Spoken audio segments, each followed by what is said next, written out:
이제 햄버거님, 전 원래 주관이 뚜렷한데 힘들 땐 객관성을 잃고 주위에 휘둘려요. 힘들 땐 힘들다는 생각을 억눌러서 힘든 걸 모르다가 상황이 악화된 후에야 깨달아요. 사실 최선이었을 수도 있지만 그런 맘대로 의존해놓고 절 휘두른 상대의 의도가 나쁘게 해석되어 화나서 관계를 파멸시켜요. 이게 반복돼요. 피해망상과 적대심을 줄여야 할지 힘든 걸 깨달을지 그냥 강해져야 할지 궁금합니다. 주관이 뚜렷한데 힘들 땐 객관성을 잃고 주위에 휘둘려요. 지금 관계에 대한 얘기네요. 이제 햄버거님도 상당히 스스로 혼란스러운 상태잖아요. 나는 주관이 뚜렷한데 객관성을 잃고 주위에 휘둘려. 그게 힘들 땐이란 말이에요. 근데 사람은 대체적으로 힘들 때와 힘들지 않을 때를 오고 가. 그러면 나는 주관이 뚜렷하다가도 객관성을 잃고 주위에 휘둘리는 일이 종종 벌어지고 있다는 얘기예요. 그래서 이거는 원래 주관이 뚜렷하다라는 것과 힘들 땐 객관성을 잃고 주위에 휘둘린다. 이거는 실은 당신은 이런 사람입니다. 라고 하면은 이건 100이면 90명은 나도 그래 라고 할 거예요. 그러니까 어떻게 보면 약간 반음효과지, 포로효과지. 그냥 누구나 들어도 그럴 듯한. 그런데 이제 이렇게 쓰신 이유는 힘들 때 힘들다는 생각을 억눌러서 힘든 걸 모르다가 상황이 악화된 후. 상황의 악화라는 건 뭘까? 여기서 상황의 악화는 뭘 말하고 있을까? 저 상황의 악화는 내 마음의 상처가 커진 거예요. 내 마음의 상처가 커지는 것이 상황의 악화란 말이에요. 근데 물론 저 상처가 커지는 것은 이거가 있죠. 상대가 상처 주는지 모르고 계속 그 지랄할 때 밤이 되니까 이 형이해학적인 단어를 막 쓰게 되죠. 그래서 이게 상황이 악화된 후에 깨닫는다는 거는 내가 이게 결국은 같은 얘기가 되는 거잖아요. 힘들 때 힘들다는 생각을 억누르니까 상황이 악화된 후에 깨달아요. 그래서 힘들 때 힘들다는 생각이 뭐예요? 상처를 내가 계속 조금씩 받고 있다가 어느 순간 커지면 펑 터지는 거야. 근데 이 상처라는 거는 상대가 이미 그거에 대해서 상처를 주고 있는데 내가 거기에 대해서 반응하기가 좀 애매한 거지. 막상 반응을 못하고 넘어가다가 어느 순간 쌓이니까 그거를 빵 터트려 버리는 거예요. 그 얘기를 지금 하는 거잖아요. 그래서 원래는 내가 주관이 뚜렷한데 힘들 땐 객관성을 잃고 주위에 휘둘려요. 그래서 그런 맘대로 의존해놓고 절 휘두른 상대의 의도가 나쁘게 해석돼서 화나서 관계를 파멸시켜요. 그러니까 이게 결국은 이게 좀 쉽게 얘기해서 내가 처음에는 어떤 거절이나 이런 걸 힘들어하고 상대에게 어떤 선을 긋는 거. 야, 너 그러지 말아라 라는 말을 하기에는 뭐 좀 애매해. 그래서 넘어가. 근데 그게 계속 쌓여가. 그냥 이렇게 계속 쌓여가다 보니까 내 마음이 더 이상 받아들일 수가 없고 펑 터져요. 그럼 여기에서는 뭘 해야 될까? 이게 그러니까 물론 피해망상과 적대심 이것도 배제할 수는 없어요.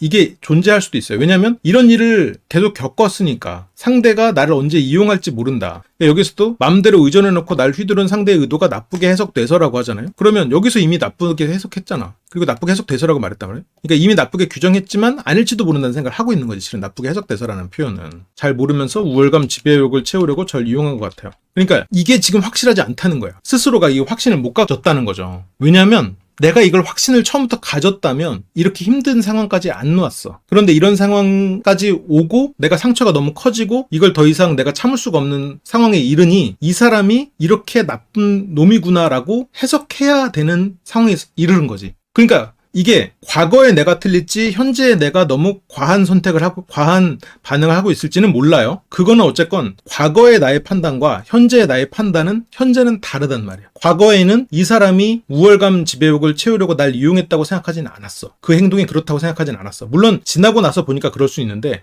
그 기준이 이 사람이 그 행동을 하는 것이 기준이 아니라 그 행동을 내가 어떻게 멈추지 못했고 그게 계속 쌓여갔고 그게 내 마음에서 더 이상 참을 수가 없는 것. 그러니까 결국 내 마음에 커진 상처가 저 판단의 근거가 된단 말이에요. 그렇기 때문에 그 부분을 잘 생각해야 돼요. 그러니까 피해망상과 적대심 일 가능성이 존재하는 이유는 내가 힘든 순간까지 받아줘서야. 그러니까 뭔가 힘든 순간까지 거절하지 못해서라고 할까? 거절하지 못해서? 선을 긋지 못해서? 그쵸? 내가 받은 상처만큼 상대가 미운 거죠. 그러니까 근데 처음에는 그게 상처가 아니었잖아. 그래서 힘든 걸 깨달을지 힘든 걸 깨닫는다는 거는 이제 무슨 말일까? 힘든 걸 깨달으면 어떻게 될까? 그 관계를 멈출 수 있을까? 그 관계를 멈추게 되겠지. 그러니까 피해망상인 부분이 아예 없냐? 아예 없진 않는 거야. 그러니까 왜냐면 내가 마음의 상처가 계속 커지니까 어느 순간 내가 피해자란 말이에요. 이 사람은 나를 이렇게 상처 줬고 그래서 얘의 의도가 처음에 얘를 봤을 때보다 지금의 나는 훨씬 더 상대의 의도가 나쁘게 해석돼. 그래서 실은 이것도 답은 내가 예전에도 많이 했던 거예요. 거절을 두려워하면 안 돼.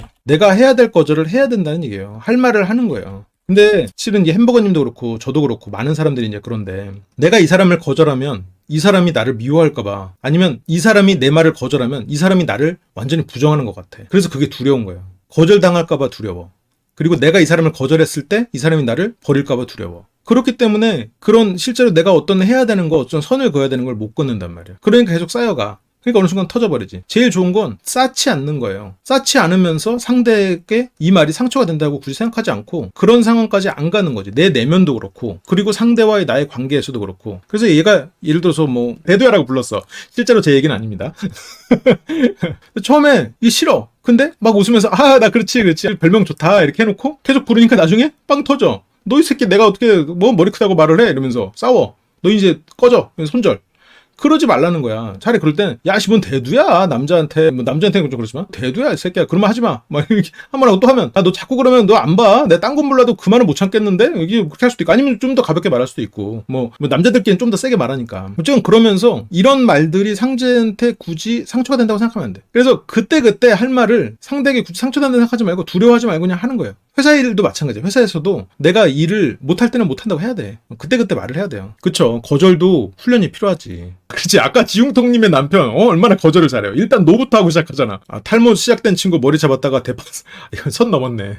아무튼 그거를 하셔야 됩니다. 그러니까 이게 내 부정적인 감정이 쿠폰처럼 쌓이는 거예요. 이게 그 치킨도 쿠폰 주는 데 있잖아요. 10장 모으면 치킨 한 마리 주잖아. 이제 그런 것처럼 이 감정이 폭발하는 거지. 치킨 쿠폰처럼 내가 자꾸 쌓다가 그거에 대해서 한 번에. 그러면 이 사람 입장에서는 지금 내가 쿠폰 하나 줬는데 갑자기 치킨 하나를 달라고 그러네? 그럼 짜증나지. 다른 데 치킨집에서 지금 한 것처럼 마치 여기 와서 쿠폰 내미는 것처럼. 아무튼 그렇습니다. 이게 그러니까 순간순간 감정적으로 대응할 때도 내가 너무 감정적으로 상대를 공격하고 이럴 필요 없지. 야, 그러지 마. 뭐 이 정도로 그냥 해도 되잖아요. 이런 말은 내가 안 들었으면 좋겠어. 뭐 그렇게 선을 그을 수도 있는 거고. 아무튼 그렇게 하면 좋을 것 같습니다.